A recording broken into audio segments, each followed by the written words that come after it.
friends, and welcome back to The Last Walk. Remember when? With your host, Ron Baumbach. And today, we're going back in time to the voting booths of your lives. Here's to good friends, the ones we hold dear, the ones who will tell us what we need to hear, the ones who love us, right or wrong, and to all those good friends that give you this song. So, get up off that recliner, walk over to your fridge, pop open a nice, cool, refreshing A&W root beer, pour it into your tall glass, make it so it's good and foamy on the top, reach up, get your Pez, start popping out those Pez from the head of the Pez, some sweet sugar tablets, and turn on your lava lamp, sit back in your chair, close your eyes, it's storytelling time, The Last Walk is back. Life is too short, we get only one turn. With luck we find beauty, but we sometimes get burned. But if you've had a true friend, or perhaps love, you've experienced the peace of heaven above. So I thought we'd take a step back in time, away from the current day political situation, and look at the elections of the past. The ones we recall from our growing up, and the ones we lived through. The earliest one I remember was 1956. Not the election so much, but I remember seeing kids in my first grade class wearing I Like Ike buttons. And I had no idea who this Ike was. I always saw these kids with I Like Ike. Later on, I found out in college, one of my best friends in college, Bob the Moose, was a real Eisenhower fan, probably the biggest Eisenhower fan next to Mamie. This guy loved Eisenhower. Anyway, so Eisenhower won the election in 1956, probably due to all those Ike buttons. He beat Adlai Stevenson for the second time. Now, he swamped him. His electoral votes was 457 to 73. Incredible. The percentage of votes in his favor was 57% to 42 for Adlai. And the rumors I heard back, when I think back to it now, in my history class, was that one of the problems Stevenson had was, are you ready for this, was that he was divorced. So the fact he was a divorced man running for the highest level of office in the land hurt his chances of winning the presidency. Now, Ike, in 1952, ran for president and won, and he beat none other than Adlai Stevenson, who was the governor of Illinois. Harry Truman did not want to run for re-election. He took over FDR, and FDR died, and he ran again in 48, did not want to run again in 52, and he wanted to have Eisenhower be his heir apparent to take over for him as a Democrat. Ike thought otherwise and said, I'll run for president, but as a Republican. So he had Stevenson ran against him, and Truman supported Stevenson. Now, when Eisenhower won in 1952, it was the first time a Republican had taken the highest office in the land since in 20 years. The reign of FDR and Harry Truman lasted from the 30s and the 40s into the early 50s. Interesting little trivia.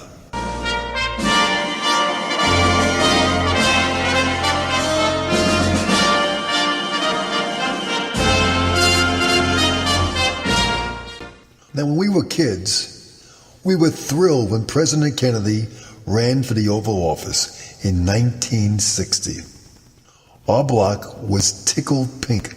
The kids figured we would do our part and campaign for him. So we rode our bikes to the local JFK LBJ campaign office up on Hillside Avenue. We got our hands on all sorts of placards and signs, bumper stickers, buttons, you name it, whatever they had, we took, and we were glad to take out of their office. On election day, with school being closed, so many of the younger kids in the block decided to ride on bicycles throughout the town of Wilson Park with their homemade placards, which had JFK's picture on them. We must have 10, 15 of us as we drove through the village We had our own little cavalcade of stars, all with our signs and posters, all promoting JFK. We had our own campaign as we did this search and ride through the village of Wilson Park promoting John F. Kennedy Jr. Now, however, our enthusiasm almost met with some incredible disaster. We rode to the edge of town. None of us knew about trains, electricity, tracks, or something called the third rail. We only knew that the third rail meant danger, but we didn't know from which way we counted to get to the third rail. Was it the third from the right or the third from the left? After we did our campaigning, we decided to park our bikes and take a well-deserved rest on the tracks and eat our lunch. Now we saw one track that was covered with this very long, thick piece of wood. It was a perfect place to sit and enjoy a long-awaited meal. So all of us stupidly sat down on the wood covering the actual third rail, and we dangled our feet below it while eating our lunch. Miraculously, nothing happened. In fact, we never even knew we were in danger until later that day, one of the kids told their parents where we went and what we had done. Suddenly the phone started ringing. Kids were summoned, lectures given. We were scared for life due to how close we all came to a frying on the tracks. We almost got zapped. We had no idea. And we never, ever, ever again went near that third rail. Life is too short, we get only one turn. With luck we find beauty, but we sometimes get burned. But if you've had a true friend, or perhaps love, you've experienced a piece of heaven above. Now, do you remember the presidential election of 1960? The famous debates? There were 4 of them. But the most important one between Richard Milhouse Nixon and John Fitzgerald Kennedy was probably the first one, which was very well known for the way Nixon looked on the stage versus the way Kennedy looked. Now, Nixon's running mate was Henry Cabot Lodge.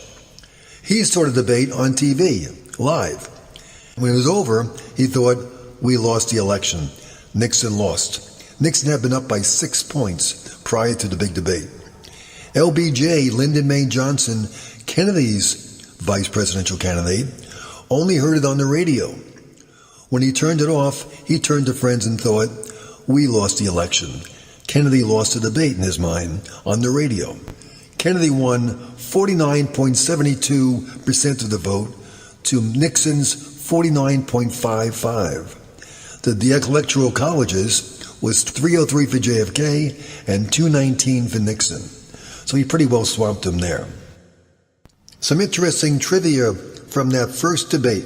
The producer of the debate was someone you probably know and heard his name before, Don Hewitt, who went on to bring up 60 Minutes on CBS.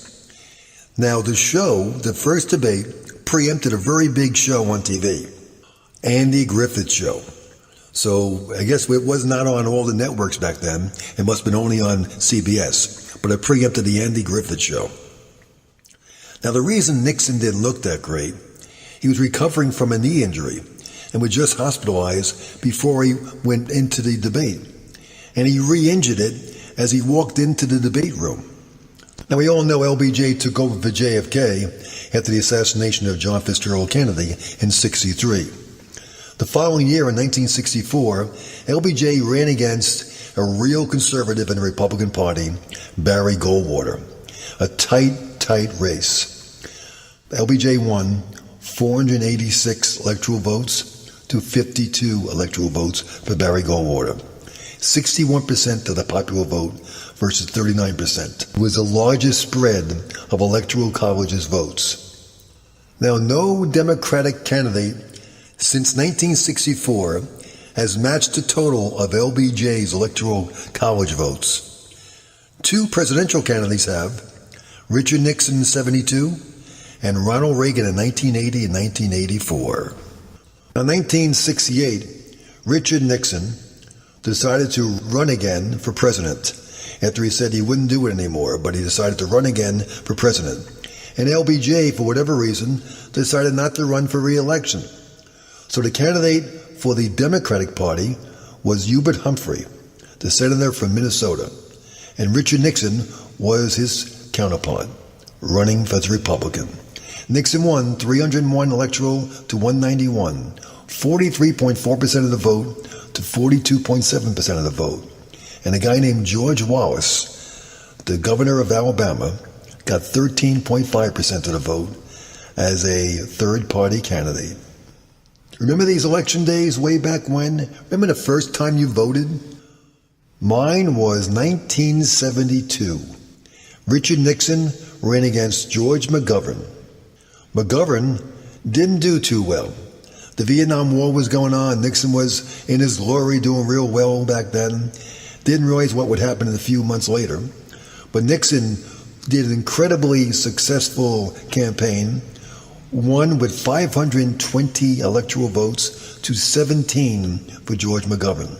60.7% of the popular vote to 37.5. Unfortunately for Nixon, a little thing called Watergate jumped in, and Nixon got impeached. You all know the story.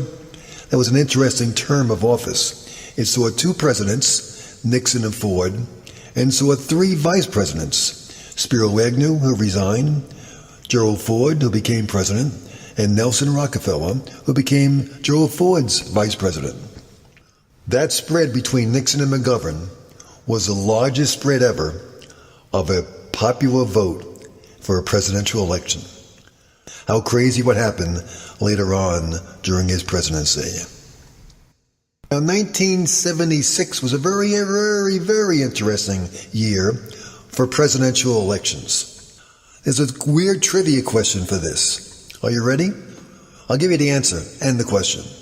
All four presidential and vice presidential candidates who ran that year, all four of them, eventually have what in common? The answer is they all lost a presidential election. Gerald Ford decided to run for election on his own after taking over for Richard Nixon. He ran against Jimmy Carter from Georgia. His running mate was Robert Dole, and Carter's running mate was Walter Mondale. Ford later on lost to Carter. Carter lost, as you know, later on to Reagan. Mondale lost years later to Reagan, and Dole lost to Clinton. So all four of those people at one time later on, or in that time itself with Ford, lost an election. That year was really hotly contested, and Carter beat Ford 297 to 201. 50.1% of the popular vote to 48. Now there's one more interesting fact about that election. In 1976, Jimmy Carter became president, as you know. In 77, really, on January 20th. Now the interesting part is, his lifespan since becoming president is the longest of any president in the history of the United States. Now 1980 saw an interesting change. We had a lot going on with the Iranian hostage situation. Ronald Reagan was a Republican, the former governor of California, ran against Jimmy Carter, the president, and Reagan won 489 electoral votes to 49 for Jimmy Carter. 50.7% of the vote, popular vote, to 41. And a fellow named John Anderson, an independent, got 6.6% of the popular vote with no electoral votes. That election represented the highest number of electoral votes for someone who was a non-incumbent to become president, Ronald Reagan. Do you remember that famous line Ronald Reagan had in the debate against Jimmy Carter that probably helped him win the election and win the debate? Think back to what it was. So we have two down. We have Carter down and Ford down. And then Reagan ran against, in 84, Walter Mondale. And that meant Mondale went down. 3 of the 4 had